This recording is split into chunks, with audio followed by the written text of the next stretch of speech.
Hello hello hello மக்களே, இது உங்கள் மேக்சிமஸ். என்ன பாஸ், வேலியில் போன ஓனான மடிகள கட்டின கதையாவே கோவை திமுகவோட நிலைமை மாறிடுச்சு. கரூரை தட்டி தூக்குன செந்தில் பாலாஜி சார் இப்ப கோவையில தான் ஆதிக்கத்தை செலுத்த போய் அங்க இருக்கிற உடன்பிறப்புகள் இப்ப சம அப்செட். என்ன நடக்குதாங்க? இதோ அந்த 7 ஜொலிக்கும் பதற வைக்கும் தகவல்கள். 1. கோவை மாவட்ட திமுக பொறுப்பாளராக நியமிக்கப்பட்டுள்ள செந்தில் பாலாஜி தேர்தல் பணிகளுக்காக கரூரில் இருந்து தனது தீவிர ஆதரவாளர்களை கோவையில் இறக்கியுள்ளார். 2. கோவையில் உள்ள 10 தொகுதிகளிலும் பூத் வாரியாக தகவல்களை சேகரிக்கும் பணியில் கோவை திமுகவினரை ஈடுபடுத்தி அவர்களை கரூர் ஆட்கள் கண்காணிப்பதுதான் இந்த மோதலுக்கு காரணம். 3. வீடு வீடாக சென்று வாக்காளர் விவரங்களை சேகரிக்கும் கோவை திமுகவினரை கரூர் ஆட்கள் ஒருமையில் பேசுவதாகவும் கடுமையாக திட்டுவதாகவும் குற்றச்சாட்டு எழுந்துள்ளது. 4. நாங்க காலம் காலமா கட்சியில் இருக்கோம், ஆனா நேத்து வந்த கரூர் ஆட்களுக்கு பதில் சொல்லணுமா? கோவை மாவட்ட திமுக நிர்வாகிகள் சம டென்ஷன்ல இருக்காங்க. 5. பிப்ரவரி 22 மற்றும் 27 ஆகிய தேதிகளில் கோவையில் மாபெரும் மாநாடுகளை நடத்த செந்தில் பாலாஜி திட்டமிட்டுள்ள நிலையில் இந்த உட்கட்சி பூசல் அவருக்கு பெரிய தலைவலியை தந்துவிட்டது. 6. நீங்க உங்களுக்குள்ளே அடிச்சுக்கோங்க, எங்களுக்கு வேலை சுலபமாயிடுச்சுன்னு அதிமுகவினர் இப்பவே வெற்றியை கொண்டாட ஆரம்பிச்சிட்டாங்க.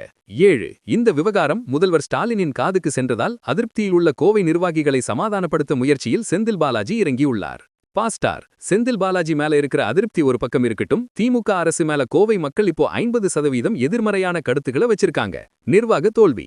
நகர்ப்புற உள்ளாட்சி தேர்தல்ல ஜெயிச்சும் கோவையில சாலை வசதி, குடிநீர் பிரச்சனை எதையும் திமுக தீர்க்கல. ஆனா தேர்தல் வந்தா மட்டும் கரூர் ஃபார்முலாவை இறக்குறாங்கன்னு 50% மக்கள் அதிருப்தியில் இருக்காங்க. கடன் சுமை. ஒவ்வொருத்தர் தலையிலும் லட்சக்கணக்கான ரூபாய் கடன் வச்சுட்டு செந்தில் பாலாஜி வந்து கோவைய கோட்டையாக்குவேன்னு சொல்றது வேடிக்கையா இருக்குன்னு மக்கள் பேசுறது திமுகவுக்கு பெரிய மைனஸ். வெளிமாவட்ட ஆதிக்கம். கோவைக்கு கோவைக்காரங்க தான் தலைவரா இருக்கணும், கரூர்காரங்க வந்து இங்க ஆதிக்கம் செலுத்துறத கொங்கு மண்டல மக்கள் விரும்பலங்கிறது 50% மக்களோட ஸ்ட்ராங்கான கருத்து. கண்ணா. கரூரை கோட்டையாக்குன செந்தில் பாலாஜி கோவையில இருக்கிற ஓட்டைய தைக்க தெரியாம முழிச்சிட்டு இருக்காரு.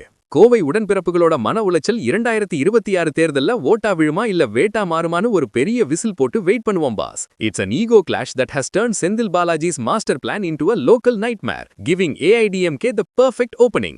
பாஸ், கோவை திமுகவுல நடக்கிற இந்த மோதல செந்தில் பாலாஜி சரி பண்ணுவாரா இல்ல இந்த ஏஐடிஎம்கேக்கு சாதகமா முடியுமா? கமெண்ட் பண்ணுங்க.